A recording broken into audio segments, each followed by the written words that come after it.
আমার সম্পদ যা আসছিল ঢাকা শহরে এই সম্পদ বিক্রি করে আজকে আমাকে হাটের চিকিৎসা করে চার চারটা ঋণ বসতে হয়েছে। তার কাছে কোনো চাইলেও চাই পাইলে আমাদের ভাই আলাদিন এই জন্য অনেক করেছিল। আলাদিন চার্জ আক্রান্ত করেছে, কিছু বিহারি লোককে মারা করেছে, সে বিহারি দিয়ে আক্রমণ করে এই নামু আর কাছে তার আন্ডারওয়ার্ল্ড মাফিয়া আমাদের উপরে চাপিয়ে দেয়। কেন আজকে স্বাধীনতা এনেছি আমরা, এই স্বাধীনতাকে আজকে সন্ত্রাসী আওয়ামী লীগের নেতাদের হাতে পাই কেন? এই জন্য স্বাধীনতা আমি কি চাই না? আমি স্বাধীন দেশের মতো থাকতে হাতে আজকে আমাদেরকে কেন পারবে?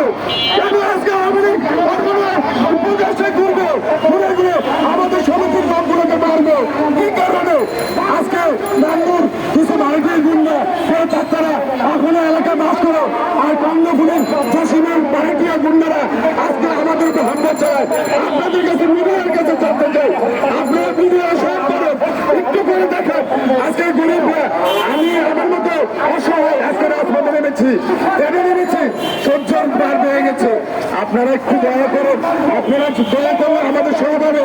আপনারা জানি মিডিয়া পারে না এমন কিছু নেই, মিডিয়া দলে থাকলে তাদেরকে তুলে দেয়। আমাদের উপদেষ্টা মন্ডলীর কাছে এখন আবেদন, আপনাদের সব কিছু দেখি সন্ত্রাস নাকি দাঁড়িয়ে থাকলে